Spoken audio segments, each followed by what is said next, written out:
IPL ಅಂದ್ರೇನೆ ಹಾಗೆ. ಇಲ್ಲಿ ಕೋಟಿಗಳಿಗೆ ಲೆಕ್ಕನೇ ಇಲ್ಲದಂತೆ ಬಿಡ್ಡಿಂಗ್ ಆಗುತ್ತೆ. ಸ್ಟಾರ್ ಪ್ಲೇಯರ್ಗಳ ಮೇಲಂತೂ ಜಿದ್ದಿಗೆ ಬಿದ್ದವರಂತೆ ಹಣ ಸುರಿತಾರೆ.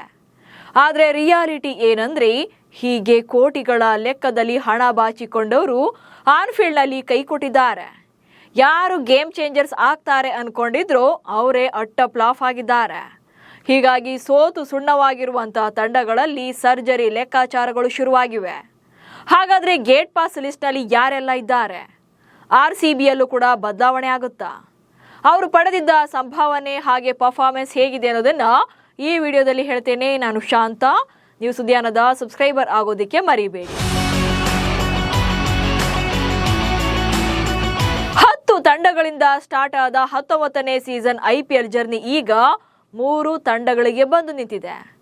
ಹಾಗೆ ಇನ್ನು 3 ದಿನದಲ್ಲಿ ಈ ಆವೃತ್ತಿಯ ಚಾಂಪಿಯನ್ಸ್ ಯಾರು ಅನ್ನೋದು ಗೊತ್ತಾಗುತ್ತೆ. ಮತ್ತೊಂದು ಕಡೆ ಸೋತಿರುವಂತಹ ತಂಡಗಳಲ್ಲಿ ಸೋಲಿನ ಕಾರಣಗಳನ್ನು ಹುಡುಕ್ತಿದ್ದಾರೆ. ಎಲ್ಲಿ ಎಡವಟ್ಟಾಯಿತು, ಯಾರು ಕೈ ಕೊಟ್ಟರು, ಬಿಳಿ ಯಾನಿಗಳಂತೆ ಇರುವಂತಹ ಸ್ಟಾರ್ಗಳು ಯಾರೆಲ್ಲ ಅನ್ನೋದನ್ನ ಶಾರ್ಟ್ ಲಿಸ್ಟ್ ಮಾಡ್ತಿದ್ದಾರೆ. ಇದರಲ್ಲಿ ಕೆಲವರು ತಂಡದಿಂದಲೇ ಹೊರಬೀಳುವಂತಹ ಚಾನ್ಸಸ್ ಕೂಡ ಇದೆ. ಹಾಗಾದ್ರೆ ಈ ಸೀಸನ್ ಅಲ್ಲಿ 10 ಕೋಟಿಗೂ ಹೆಚ್ಚು ಸಂಭಾವನೆ ಪಡೆದು ಸದ್ದೇ ಮಾಡದ ಸ್ಟಾರ್ಸ್ ಯಾರೆಲ್ಲ ಅಂದ್ರೆ ಅವರು ಪಡೆದಂತಹ ಸಂಭಾವನೆಗೂ ಹಾಗೆ ನೀಡಿದಂತಹ ಪ್ರದರ್ಶನಕ್ಕೂ ಕೂಡ ಸಿಂಕ್ ಆಗ್ತಿಲ್ಲ ಅನ್ನೋದನ್ನ ನೋಡ್ತಾ ಹೋಗೋಣ. ಮೊದಲನೇದಾಗಿ ಈ ಸೀಸನ್ ಅಲ್ಲಿ ಹೈಯೆಸ್ಟ್ ನಿರಾಸೆ ಮೂಡಿಸಿದ್ದು ಅಂತಂದ್ರೆ ಅದು ರಿಷಬ್ ಪಂತ್. ಲಕ್ನೋ ಸೂಪರ್ ಜೈಂಟ್ಸ್ ತಂಡದ ನಾಯಕ. IPL ಇತಿಹಾಸದಲ್ಲೇ ಹೈಯೆಸ್ಟ್ ಸಂಭಾವನೆ ಪಡೆಯುವಂತಹ ನಟ ಎನ್ನುವ ದಾಖಲೆಯನ್ನ ಮಾಡಿದ್ದಂತ ಇದೇ ರಿಷಬ್ ಪಂತ್ ಒನ್ಸ್ ಅಗೇನ್ ಈ ಸೀಸನ್ ಅಲ್ಲೂ ಕೂಡ ಅವ್ರ ಕಡೆಯಿಂದ ಬಿಗ್ ಇನ್ನಿಂಗ್ಸ್ ಅಂತ ಬರಲಿಲ್ಲ. ಜೊತೆಗೆ ತಂಡದ ಪ್ರದರ್ಶನ ಕೂಡ ತೀರಾ ಕಳಪೆಯಾಗಿತ್ತು. ಒಂದ್ ಕಡೆ ನಾಯಕನ ಕಳಪೆ ಪ್ರದರ್ಶನ, ಮತ್ತೊಂದು ಕಡೆ ತಂಡದ ಸೋಲು ನಿಜಕ್ಕೂ ಲಕ್ನೋ ಫ್ರಾಂಚೈಸಿಯನ್ನ ತಲೆಬಿಸಿಯಾಗುವಂತೆ ಮಾಡಿದೆ. ಅದೆಲ್ಲಕ್ಕಿಂತ ಮುಖ್ಯವಾಗಿ ರಿಷಬ್ ಪಂತ್ಗೆ ಬರೋಬ್ಬರಿ 27 ಕೋಟಿ ರೂಪಾಯಿ ಸಂಭಾವನೆ ನೀಡಲಾಗ್ತಾ ಇದೆ. ಆದ್ರೆ ಸಂಭಾವನೆಗೆ ತಕ್ಕಂತೆ ಅವ್ರ ಕಡೆಯಿಂದ ಪ್ರದರ್ಶನ ಬರ್ತಾ ಇಲ್ಲ. ಇಡೀ ಸೀಸನ್ ಅಲ್ಲಿ 312 ರನ್ಗಳನ್ನ ಕಲೆ ಹಾಕಿರುವಂತದ್ದು. ಜೊತೆಗೆ ಸ್ಟ್ರೈಕ್ ರೇಟ್ ಅಂತೂ ತೀರಾ ಕಳಪೆಯಾಗಿರೋದ್ರಿಂದ ಸೊ ಅಲ್ಲಿ ಮೇಜರ್ ಆಗಿ ಪಂತ್ಗೆ ಗೇಟ್ ಪಾಸ್ ಕೊಡುವಂತ ಲೆಕ್ಕಾಚಾರಗಳು ಜಾಸ್ತಿನೇ ನಡೀತಾ ಇರುವಂತದ್ದು. ಈ ಸೀಸನ್ ಅಂತಾನೆ ಅಲ್ಲ, ಲಾಸ್ಟ್ ಸೀಸನ್ ಕೂಡ ಪಂತ್ ಕಡೆಯಿಂದ ಬಿಗ್ ಇನ್ನಿಂಗ್ಸ್ ಬಂದಿಲ್ಲ. ಜೊತೆಗೆ ಯಾವುದೇ ಪಂದ್ಯದಲ್ಲೂ ಕೂಡ ಇಂಪ್ಯಾಕ್ಟ್ ಅನ್ನ ಮಾಡಿಲ್ಲ. ಸೊ ಇದೇ ಕಾರಣಕ್ಕೆ ಪಂತ್ ಮೇಲೆ ಕಣ್ಣಿಟ್ಟಿರುವಂತ ತಂಡ ಇವರನ್ನ ರಿಲೀಸ್ ಮಾಡಿದ್ರೆ ಸೊ ಇವರಿಗೆ ಕೊಡುವಂತ ಅಮೌಂಟ್ ಅಲ್ಲಿ ಅಟ್ಲೀಸ್ಟ್ ಮಿನಿಮಮ್ ಸ್ಟಾರ್ ಪ್ಲೇಯರ್ಗಳನ್ನೇ 3 ಅಥವಾ 4 ಆಟಗಾರನ ಖರೀದಿ ಮಾಡಬಹುದು ಎನ್ನುವಂತ ಲೆಕ್ಕಾಚಾರದಲ್ಲಿ ಇರುವಂತದ್ದು. ಇನ್ನು ಈ ಸೀಸನ್ ನಲ್ಲಿ ಡಲ್ ಆಗಿರುವಂತಹ ಮತ್ತೊಬ್ಬ ಸ್ಟಾರ್ ಪ್ಲೇಯರ್ ಅಂದ್ರೆ ಅದು ಋತುರಾಜ್ ಗಾಯಕ್ವಾಡ್. ಚೆನ್ನೈ ಸೂಪರ್ ಕಿಂಗ್ಸ್ ತಂಡದ ನಾಯಕ. ಮಹೇಂದ್ರ ಸಿಂಗ್ ಧೋನಿ ಅವರ ಉತ್ತರಾಧಿಕಾರಿಯಾಗಿ ತಂಡವನ್ನ ಮುನ್ನಡೆಸ್ತಾ ಇರುವಂತಹ ಋತುರಾಜ್ ಕೂಡ ಈ ಸೀಸನ್ ನಲ್ಲಿ ಸದ್ದು ಮಾಡಿಲ್ಲ. ಅದು ಅಲ್ಲದೆ 18 ಕೋಟಿ ರೂಪಾಯಿ ಸಂಭಾವನೆ ಪಡೆದ್ರು ಕೂಡ ಅವ್ರ ಕಡೆಯಿಂದ ಬಿಗ್ ಇನ್ನಿಂಗ್ಸ್ ಅಥವಾ ತುಂಬಾ ರೇರ್ ಅವರು ನಿಂತು ಪಂದ್ಯದನ್ನ ಗೆಲ್ಲಿಸಿ ಜೊತೆಗೆ ತಂಡವನ್ನ ಗೆಲ್ಲಿಸಿಕೊಟ್ಟಿರುವಂತದ್ದು. ನಾಯಕನಾಗಿ ಓಪನರ್ ಆಗಿ ಕಣಕ್ಕಿಳಿಯುವಂತ ಗಾಯಕ್ವಾಡ್ ಬಹುಬೇಗನೆ ಔಟ್ ಆಗ್ತಿದ್ದಾರೆ. ಅದಕ್ಕಿಂತ ಮುಖ್ಯವಾಗಿ ಹೌದು ಇವತ್ತೇನೋ ಮಿನಿಮಮ್ ರನ್ಸ್ ಬಂತು ಅಂದ್ರೂ ಕೂಡ strike rate test strike rate ತರ ಇರುವಂತದ್ದು. ಸೊ ಇದೇ ಕಾರಣಕ್ಕೆ ಓಪನರ್ ಆಗಿ ಬರುವಂತ ಸಂಜು ಸ್ಯಾಮ್ಸನ್ಗೆ ಋತುರಾಜ್ ಗಾಯಕ್ವಾಡ್ ಕಡೆಯಿಂದ ಸಪೋರ್ಟ್ ಸಿಗದೇ ಇರೋದು ಕೂಡ ಪ್ರೆಷರ್ ಆಗ್ತಾ ಇದೆ. ಹೀಗಾಗಿ ಋತುರಾಜ್ ಕಡೆಗೂ ಕೂಡ ಈಗ ತಂಡ ಚಿಂತನೆಯನ್ನ ಮಾಡ್ತಾ ಇರುವಂತದ್ದು. ನಾಯಕತ್ವ ಆಗ್ಲಿ ಅಥವಾ ಆಟ ಆಗ್ಲಿ ಎರಡರಲ್ಲೂ ಕೂಡ ಅವ್ರ ಕಡೆಯಿಂದ ಒಂದು ಒಳ್ಳೆಯ ಸಪೋರ್ಟ್ ಸಿಗ್ತಾ ಇಲ್ಲ. ಸೊ ಈ ಸೀಸನ್ ಅಲ್ಲಿ 337 ರನ್ಗಳನ್ನ ಮಾತ್ರ ಕಲೆ ಹಾಕಿರುವುದು, ಅದು ಕೂಡ ಬಿಲೋ 130 ಒಳಗೆ ಸ್ಟ್ರೈಕ್ ರೇಟ್ ಇರುವಂತದ್ದು. ಇನ್ನು ಈ ಬಾರಿಯ IPL ನಲ್ಲಿ ನಿರಾಸೆ ಮೂಡಿಸಿರುವಂತಹ ಮತ್ತೊಬ್ಬ ದಿಗ್ಗಜ ಆಟಗಾರ ಸೂರ್ಯಕುಮಾರ್ ಯಾದವ್.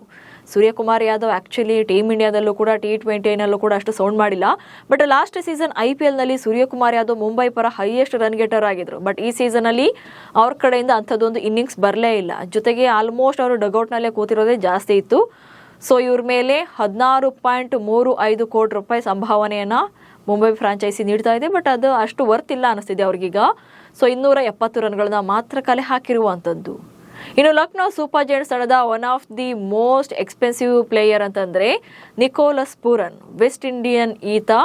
ಸೊ ಇವರು ಕೂಡ ಬಿಗ್ ಹಿಟ್ಟಿಂಗ್ಗೆ ಹೆಸರುವಾಸಿ ಆಗಿದ್ರು. ಇದೇ ಕಾರಣಕ್ಕೆ 21 ಕೋಟಿ ರೂಪಾಯಿನ ನೀಡಿ ಫ್ರಾಂಚೈಸಿ ಇವರನ್ನ ಉಳಿಸ್ಕೊಂಡಿತ್ತು. ಒಂದ್ ಕಡೆ 27 ಕೋಟಿ ತಗೊಳ್ಳೋ ಪಂತ್ ಆಡ್ತಿಲ್ಲ, ಈ ಕಡೆ 21 ಕೋಟಿ ತಗೊಳ್ತಾ ಇರುವಂತ ಪೂರನ್ ಕಡೆಯಿಂದಲೂ ಕೂಡ ಸಪೋರ್ಟ್ ಸಿಕ್ಕಿಲ್ಲ. ಮಿಡಲ್ ಆರ್ಡರ್ ನಲ್ಲಿ ಸ್ಟ್ರೆಂತ್ ಆಗ್ತಾರೆ ಅನ್ಕೊಂಡ್ರೆ ನಿಕೋಲಸ್ ಪೂರನ್ ಕೂಡ ಬಹುಬೇಗನೆ ಔಟ್ ಆಗ್ತಾ ಇದ್ರು. ಜೊತೆಗೆ ಕೊನೆಯ ಹಂತದಲ್ಲಿ ಇನ್ನೇನು ಆಲ್ರೆಡಿ ಅವರು ಪ್ಲೇ ಆಫ್ ಸುತ್ತಿನಿಂದ ಹೊರಬಿದ್ರು ಅಂದ ಮೇಲೆ ನಿಕೋಲಸ್ ಪೂರನ್ ಬ್ಯಾಟ್ ಸೌಂಡ್ ಮಾಡೋಕೆ ಶುರುವಾಗಿದ್ದು. ಸೊ 21 ಕೋಟಿ ತಗೊಳ್ಳುವಂಥ ಪೂರನ್ 234 ರನ್ಗಳನ್ನು ಮಾತ್ರ ಕಲೆ ಹಾಕಿರುವಂಥದ್ದು. ಹೀಗಾಗಿ ಪೂರನ್ ವಿಚಾರದಲ್ಲೂ ಕೂಡ ಫ್ರಾಂಚೈಸಿ ಲೆಕ್ಕಾಚಾರದಲ್ಲಿ ಇರುವಂಥದ್ದು. ಇನ್ನು ಈ ಲಿಸ್ಟ್ನಲ್ಲಿ ನಮ್ಮ ಜಿತೇಶ್ ಶರ್ಮಾ ಕೂಡ ಬರ್ತಾರೆ. ಹೌದು, ರಾಯಲ್ ಚಾಲೆಂಜರ್ಸ್ ಬೆಂಗಳೂರು ತಂಡ ಅದ್ಭುತ ಪ್ರದರ್ಶನವನ್ನು ನೀಡ್ತಾ ಇದೆ, ಅದರಲ್ಲಿ ಡೌಟೇ ಇಲ್ಲ. ಈಗ ಫೈನಲ್ನಲ್ಲೂ ಕೂಡ ಇದ್ದಾರೆ. ಬಟ್ ಈ ಸೀಸನ್ನಲ್ಲಿ RCB ಪರ ಡಲ್ ಆಗಿರುವಂಥದ್ದು ಜಿತೇಶ್ ಶರ್ಮಾ. 11 ಕೋಟಿ ರೂಪಾಯಿ ಸಂಭಾವನೆಯನ್ನು ಪಡೆಯುವಂಥ wicket keeper batter Jitesh Sharma ಈ ಸೀಸನ್ನಲ್ಲಿ ಒಟ್ಟಾರೆಯಾಗಿ 90 ರನ್ಗಳನ್ನು ಮಾತ್ರ ಕಲೆ ಹಾಕಿರುವಂಥದ್ದು.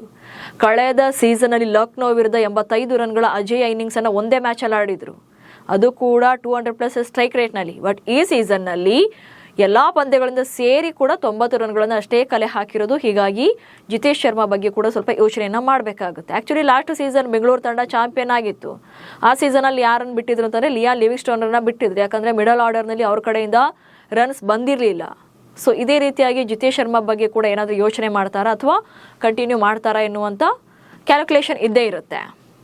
ಇನ್ನು ಈ ಸೀಸನ್ನಲ್ಲಿ ಮತ್ತೊಬ್ಬ ನಿರಾಸೆ ಮೂಡಿಸುವಂಥ ಆಟಗಾರ ಅಂದರೆ ಅದು ಅಕ್ಷರ್ ಪಟೇಲ್.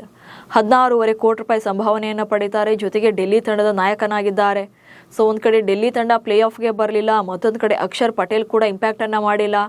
ಸೊ ಇನ್ನೇನು ಪ್ಲೇ ಆಫ್ ಹೊರಬೀಳೋ ಟೈಮಲ್ಲಿ ಅಕ್ಷರ್ ಪಟೇಲ್ ಬ್ಯಾಟ್ ಬಿಚ್ಚೋಕೆ ಶುರುವಾಗೋದು. ಅದಕ್ಕೂ ಮುಂಚೆ ಎಲ್ಲ ಬರೀ ಸಿಂಗಲ್ ಡಿಜಿಟಲ್ಲಿ ಔಟ್ ಆಗ್ತಾ ಇದ್ರು ಆ್ಯಂಡ್ ಎಕ್ಸ್ಪೆನ್ಸಿವ್ ತುಂಬ ಆಗ್ತಾ ಇದ್ರು ಬೌಲಿಂಗ್ನಲ್ಲಿ. ಇದೇ ಕಾರಣಕ್ಕೆ ಕೆಲ ಪಂದ್ಯಗಳಲ್ಲಿ ಇದು ಬೌಲಿಂಗ್ ಕೂಡ ಮಾಡೋದಿಲ್ಲ ಅವರು.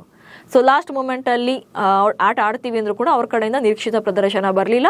ಸೊ ಅಟ್ಲೀಸ್ಟ್ ಅವರನ್ನು ತಂಡದಲ್ಲಿ ಉಳಿಸ್ಕೊಂಡ್ರೂ ಕೂಡ ಕ್ಯಾಪ್ಟನ್ಸಿಯಿಂದ ತೆಗೆಯೋದು ಬಹುತೇಕ ಪಕ್ಕ ಎನ್ನುವಂಥ ಚರ್ಚೆಗಳಿವೆ. 134 ರನ್ಗಳನ್ನು ಕಲೆ ಹಾಕಿದ್ದಂಥ ಅಕ್ಷರ್ ಪಟೇಲ್ 10 ವಿಕೆಟ್ಗಳನ್ನಷ್ಟೇ ಪಡೆಯೋಕೆ ಸಾಧ್ಯವಾಗಿತ್ತು. ಓಕೆ, ವಿಕೆಟ್ಸ್ ಎಲ್ಲ 10 ವಿಕೆಟನ್ನು ತಗೊಂಡಿದ್ದಾರೆ, ಬಟ್ ಮ್ಯಾಚ್ ವಿನ್ನಿಂಗ್ ವಿಕೆಟ್ಸ್ ಅಂತ ಅವ್ರ ಕಡೆಯಿಂದ ಬಂದಿಲ್ಲ ಅನ್ನೋದೇ ಫ್ರಾಂಚೈಸಿಗೆ ಇರುವಂಥ ತಲೆಬಿಸಿ. ಇನ್ನು ಈ ಸೀಸನ್ನಲ್ಲಿ ಮತ್ತೊಬ್ಬ ಆಟಗಾರ ಅಂತಂದರೆ ಅದು ಹಾರ್ದಿಕ್ ಪಾಂಡ್ಯ. 16.35 ಕೋಟಿ ರೂಪಾಯಿ ಸಂಭಾವನೆ ಪಡಿತಾರೆ, ಜೊತೆಗೆ ಮುಂಬೈ ಇಂಡಿಯನ್ಸ್ ತಂಡದ ನಾಯಕ ಕೂಡ. ಆದರೆ ಮುಂಬೈ ಫ್ರಾಂಚೈಸಿ ಯಶಸ್ವಿ ತಂಡ ಎನಿಸ್ಕೊಳ್ತಾ ಇದ್ದಂಥ ತಂಡ ಈಗ ಬಾಟಮ್ನಿಂದ ಮೇಲೆ ಬರ್ತಾ ಇಲ್ಲ ಅವರು ಕ್ಯಾಪ್ಟನ್ ಆದಮೇಲೆ. ಹೌದು, ಲಾಸ್ಟ್ ಸೀಸನ್ನಲ್ಲಿ ಅವರು ಪ್ಲೇ ಆಫ್ಗೆ ಬಂದರೂ ಕೂಡ ಅದನ್ನು ಫೈನಲ್ಗೆ ಕನ್ವರ್ಟ್ ಮಾಡೋಕ್ಕೆ ಸಾಧ್ಯವಾಗಿರಲಿಲ್ಲ. ಈ ಸೀಸನ್ ಅಂತೂ ಆಲ್ಮೋಸ್ಟ್ ಬಿಲೋ 7, 8, 9, 10 ಇರುವಂಥದ್ದು. ಸೊ ಇದೇ ಕಾರಣಕ್ಕೆ ಮುಂಬೈ ನಾಯಕನ ಬದಲಾವಣೆಯನ್ನು ಮಾಡುವಂಥ ಸಾಧ್ಯತೆಗಳು ಕೂಡ ಇದೆ. ಜೊತೆಗೆ ಹಾರ್ದಿಕ್ ಪಾಂಡ್ಯ ಚೆನ್ನೈ ಸೂಪರ್ ಕಿಂಗ್ಸ್ ತಂಡವನ್ನು ಸೇರಿಕೊಳ್ತಾರೆ ಎನ್ನುವಂಥ ರೂಮರ್ಸ್ ಕೂಡ ಇದೆ. ಸೊ ನೋಡಬೇಕಾಗುತ್ತೆ ಏನೆಲ್ಲ ಡೆವಲಪ್ಮೆಂಟ್ಸ್ ಆಗುತ್ತೆ ಅನ್ನೋದನ್ನು. ಬಟ್ ಪರ್ಫಾರ್ಮೆನ್ಸ್ ಅಂತ ಬಂದಾಗ 226 ರನ್ಗಳನ್ನು ಹೊಡೆದಿದ್ದಾರೆ, ಜೊತೆಗೆ 4 ವಿಕೆಟನ್ನು ಪಡೆದಿರುವಂಥದ್ದು. ಸಾಕಷ್ಟು ಪಂದ್ಯಗಳಲ್ಲಿ ಬೌಲಿಂಗ್ನಲ್ಲಿ ಎಕ್ಸ್ಪೆನ್ಸಿವ್ ಆಗಿರುವಂಥದ್ದು ಪಾಂಡ್ಯ. ಇನ್ನು ಟೀಮ್ ಇಂಡಿಯಾದ ಸ್ಟಾರ್ ಆಟಗಾರ ಕುಲ್ದೀಪ್ ಯಾದವ್ ಕೂಡ ಈ ಸೀಸನ್ನಲ್ಲಿ ಫುಲ್ ಡಲ್ ಆಗಿರುವಂಥದ್ದು. 13.25 ಕೋಟಿ ರೂಪಾಯಿ ಸಂಭಾವನೆಯನ್ನು ಪಡೆಯುವಂಥ ಕುಲ್ದೀಪ್ ಕಡೆಯಿಂದ ಮ್ಯಾಚ್ ವಿನ್ನಿಂಗ್ ಪರ್ಫಾರ್ಮೆನ್ಸ್ ಅಂತ ಸಿಗಲೇ ಇಲ್ಲ ಜಾಸ್ತಿ. ಇದೇ ಕಾರಣಕ್ಕೆ ಡೆಲ್ಲಿ ತಂಡ ಸ್ಟ್ರಗಲ್ ಪಡಬೇಕಾಯಿತು ಕೂಡ. ಸೊ ಈ ಸೀಸನ್ನಲ್ಲಿ 7 ವಿಕೆಟನ್ನು ಮಾತ್ರ ಪಡೆಯೋಕೆ ಸಾಧ್ಯವಾಗಿರುವಂಥದ್ದು. ಆ್ಯಕ್ಚುಲಿ ಈ ಎಲ್ಲ ಆಟಗಾರರಿಗಿಂತ ಅನ್ಪ್ರೆಡಿಕ್ಟೇಬಲ್ ಅನ್ನೋ ರೀತಿಯಾಗಿ ಪರ್ಫಾರ್ಮ್ ಮಾಡಿರುವಂಥದ್ದು ಜಸ್ಪ್ರೀತ್ ಬುಮ್ರಾ. ಸೊ ಜಸ್ಪ್ರೀತ್ ಬುಮ್ರಾ ಜಗತ್ತಿನ ನಂಬರ್ 1 ಬೌಲರ್, ಅವ್ರ ಮೇಲೆ ತುಂಬಾ ಎಕ್ಸ್ಪೆಕ್ಟೇಷನ್ಸ್ ಇರುತ್ತೆ. ಬಟ್ ಈ ಸೀಸನ್ ಅವರಿಗೆ ಮುಂಬೈ ಇಂಡಿಯನ್ಸ್ ಪರ ಒಳ್ಳೆಯ ಬೌಲಿಂಗ್ ಅವಕಾಶ ಸಿಕ್ಕಿಲ್ಲ.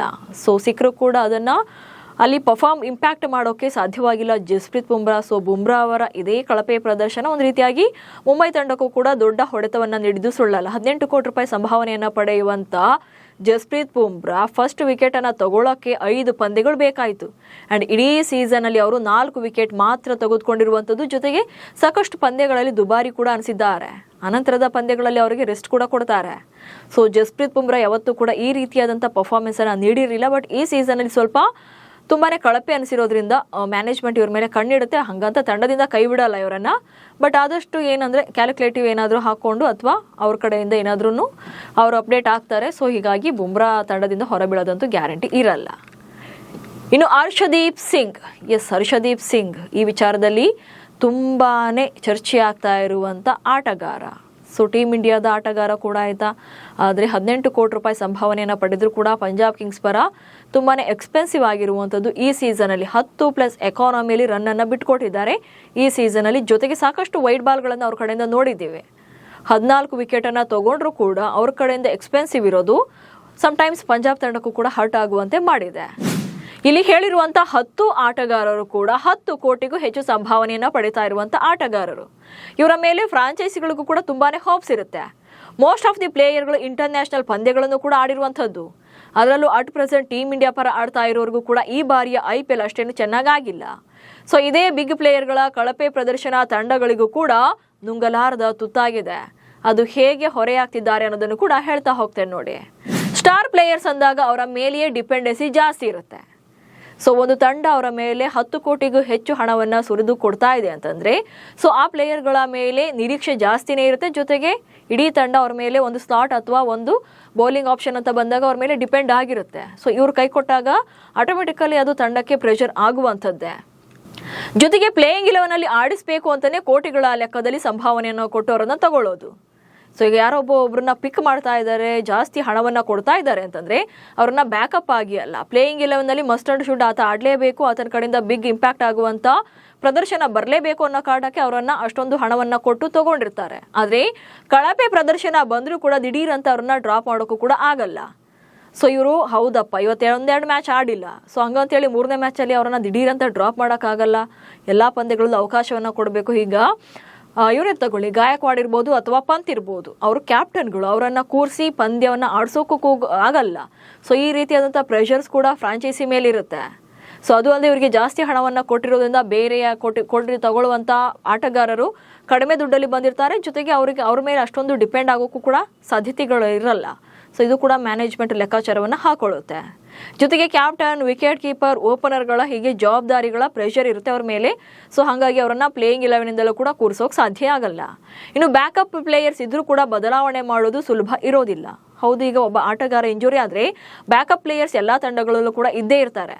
ಹಂಗಂತ ಸುಮ್ಮನೆ ಕೂರ್ಸೋಕ್ಕೂ ಕೂಡ ಆಗಲ್ಲ. ಸೊ ಇದು ಆಟೋಮೆಟಿಕಲಿ ಫ್ರಾಂಚೈಸಿಗಳಿಗೆ ಪ್ರೆಷರನ್ನು ಉಂಟು ಮಾಡುತ್ತೆ. ಸೊ ಈ ಎಲ್ಲ ಕಾರಣಗಳಿಂದಲೇ ಸ್ಟಾರ್ ಪ್ಲೇಯರ್ಗಳು ಕೈ ಕೊಟ್ರೆ ತಂಡಗಳಿಗೂ ಕೂಡ ಹೊಡೆತ ಬೀಳ್ತಾ ಇದೆ. ಸದ್ಯ ಟೂರ್ನಿಂದ ಹೊರಬಿದ್ದಿರುವಂಥ ಬಹುತೇಕ ತಂಡಗಳಲ್ಲಿ ಇಂಥದ್ದೇ ಸಮಸ್ಯೆಗಳಿವೆ. ಸೊ ಇದನ್ನೆಲ್ಲ ಹೇಗೆ ಸರಿ ಮಾಡಿಕೊಂಡು ನೆಕ್ಸ್ಟ್ ಸೀಸನ್ಗೆ ಬರ್ತಾರೆ ಅನ್ನೋದೇ ಈಗಿರುವಂತಹ ಪ್ರಶ್ನೆ. ಅಂತಿಮವಾಗಿ ನಿಮ್ಮ ಪ್ರಕಾರ ಈ ದುಬಾರಿ ಆಟಗಾರರ ಪೈಕಿ ಯಾವ ಆಟಗಾರನ ಪ್ರದರ್ಶನ ತೀರಾ ಕಳಪೆ ಅನಿಸಿದೆ ಅನ್ನೋದನ್ನ ಕಮೆಂಟ್ಸ್ ಮೂಲಕ ತಿಳಿಸಿ. ಹಾಗೆ ಸುದ್ದಿಯನ್ನು ಫಾಲೋ ಮಾಡಿ. ನಮಸ್ಕಾರ.